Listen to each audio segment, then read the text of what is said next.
Assalamualaikum warahmatullahi wabarakatuh. Alhamdulillah, wassalatu wassalamu ala rasulillah wa ala alihi wa sahbihi wa ala. Asyhadu an la ilaha illallah wahdahu la syarika lah. Asyhadu anna Muhammadan abduhu wa rasuluhu la nabiyya wa rasuluhu ba'da, amma ba'd. Jamaah salat zuhur yang dimuliakan Allah Subhanahu wa taala. Alhamdulillah, puji dan syukur selalu kita aturkan kepada Tuhan kita yang menciptakan kita, menghidup mematikan kita, yang menjamin rezeki kita, yaitu Allah Subhanahu wa taala. Maka selalu jadikan tujuan hidup kita nomor satu adalah Allah. Jangan sampai Allah nomor sekian. Sementara kita mengakui Dia yang menghidupkan kita, Dia yang menjamin rezeki kita. Kita mengatakan kita mencari rezeki, kita menjemput rezeki, sementara Sang pemberi rezeki, Ar-Razzaq, tidak pernah kita kenal dengannya dan kita tidak dekat dengannya. Kalaupun dapat kita harta, bisa jadi itu musibah bagi kita. Jangan sampai harta yang kita cari di pasar ini membuat musibah. Karena orang ketika Allah berikan dia harta, itu sebenarnya ujian. Ketika Allah tidak berikan harta, itu juga ujian. Dan semua itu nanti pada akhirnya mendatangkan kebaikan. Sebagaimana dalam hadis Nabi SAW, ketika seorang mukmin Allah berikan dia kesenangan, dia bersyukur, taat dia kepada Allah. Ketika Allah berikan dia ujian, dia bersabar. Dan dari dua ini dia dapat kebaikan. Syukur dapat kebaikan akhirnya, dan sabar itu juga dapat kebaikan akhirnya. Jadi tinggal kita melihat apakah nikmat yang kita dapatkan membuat kita bersyukur. Kalau tidak, maka kita tidak dapat kebaikan karena harta yang kita cari bisa jadi justru musibah-musibah yang tidak henti-hentinya Allah berikan kepada kita. Jemaah yang dimuliakan, salawat dan salam semoga tercurah kepada Nabi Muhammad SAW. Pada kesempatan ini kita akan membahas tentang salah satu dari rukun salat, yaitu ruku.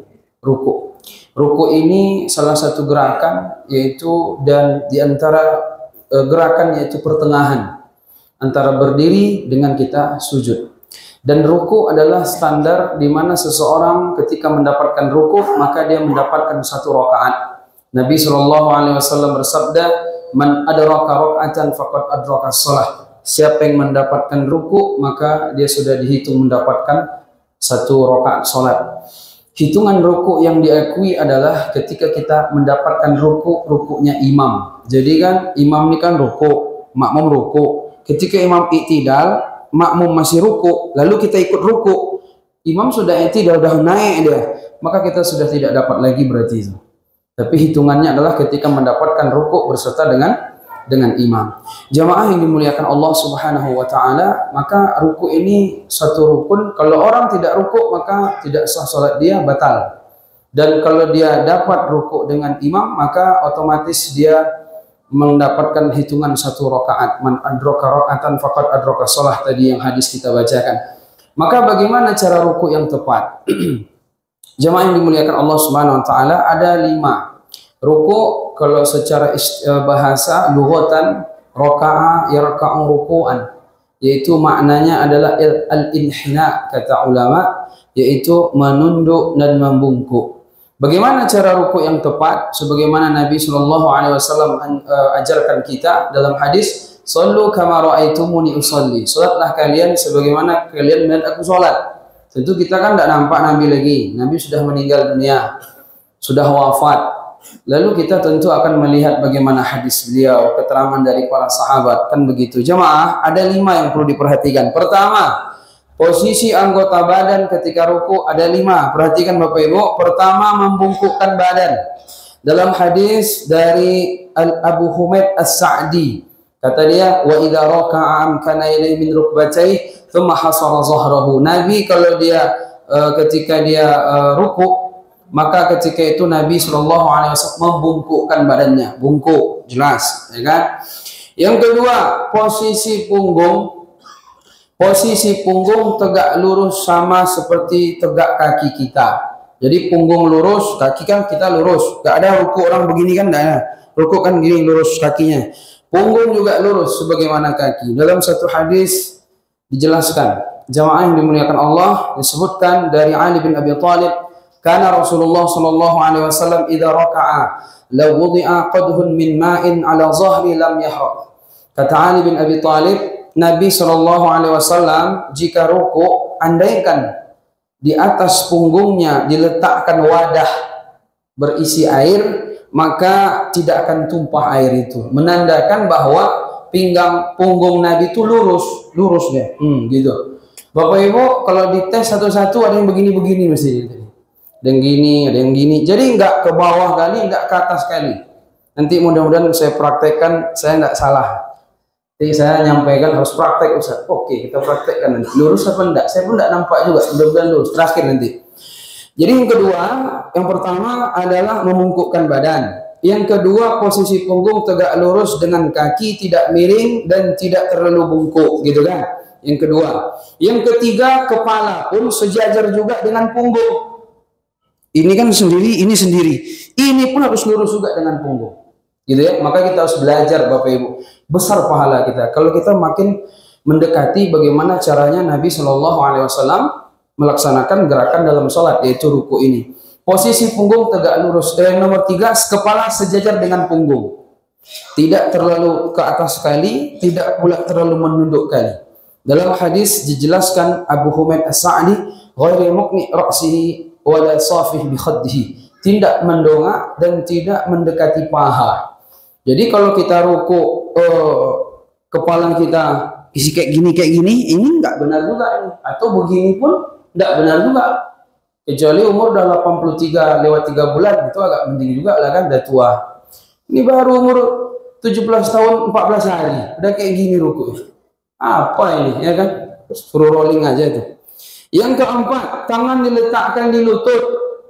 Ini tangan diletak di mata kaki. Ada. Tangan diletak di betis. Enggak benar ruku begitu. Tangan diletakkan di lutut. Jangan juga di paha. Itu terlalu naik. Jangan terlalu ke bawah. Tangan di lutut ketika ruku itu.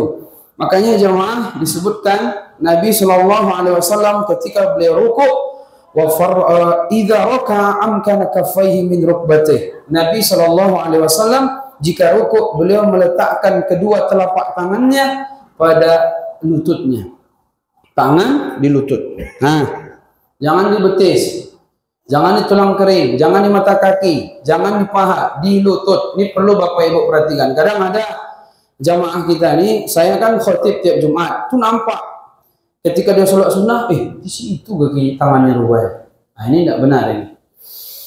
Kemudian yang terakhir, yang kelima, jari-jari direnggangkan. Jari-jari tangan jangan nih, tapi direnggangkan, tidak rapat, tidak dirapatkan. Jadi tangan di lutut dan jari-jari direnggangkan seperti ini. Kalau begini, tapi direnggang. Sebagaimana dalam hadis, wa farraja baina asabihi. Nabi Shallallahu Alaihi Wasallam membuka jari-jarinya. Jadi 5 dia cara ruku ini Bapak Ibu jemaah yang dimuliakan. Coba saya praktekkan ya, mudah-mudahan lurus nih. Saya khawatir juga kok nanti diprotes sama jamaah ya. Jadi kita sebagaimana biasa Bapak Ibu, kaki lurus menghadap kiblat, ya kan?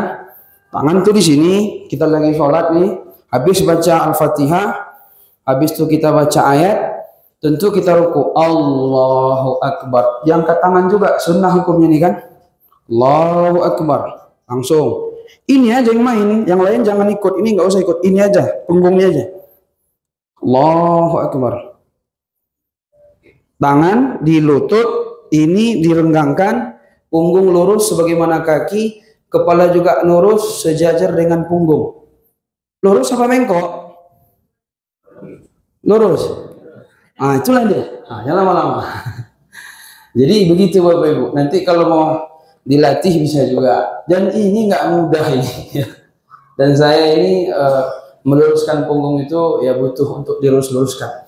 Jadi jamaah yang dimuliakan, begitulah cara Rasulullah Shallallahu Alaihi Wasallam ruku. Jadi kalau ada wadah diisi air, diletakkan di atas pinggang, nggak jatuh. Kalau Bapak Ibu jatuh, wah berarti masih belum tepat. Maka PR luruskanlah. Insya Allah kalau ruku kita lurus, pinggang nggak sakit. Alhamdulillah saya nggak pernah sakit pinggang, aman-aman aja.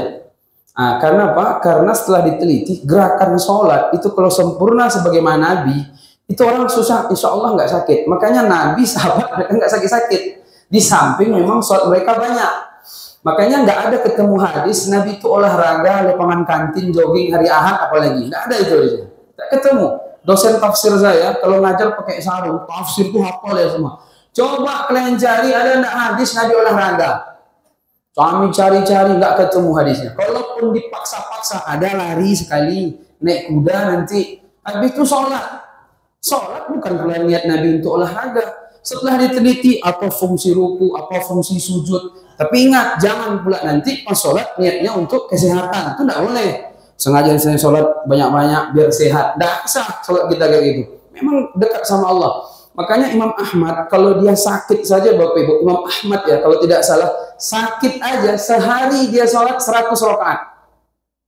Yang 5 waktu 17 tambahlah sholat sunnah, 2 tahajud, sholat mutlak, sholat ini, tobat segala macam. Kalau sehat 300 rakaat. Makanya sahabat dulu banyak sholat mereka, banyak sholat. Allahu Akbar. Kan badan bergerak semua untuk apa olahraga lagi? Biasanya semua udah bergerak, rukuknya lurus. Sujudnya mantap, oksigen masuk ke kepala. Maka setelah kita kaji Bapak Ibu, kenapa para ulama itu hafalan mereka kuat-kuat? Nggak ketemu mereka omega 3, nggak ada. Syarif Rafiq, penguat hafalan, nggak ada. Pikun pun nggak ada. Ternyata mereka banyak sholat. Orang kalau sholat mesti ruku, mesti sujud. Dan mereka ruku sujudnya lama-lama. Setelah diteliti, oksigen masuk ke kepala, darah mengalir ke kepala, sehingga otak tadi encer. Tapi kan belakangan dikaji. Dulu mana ada kayak gitu.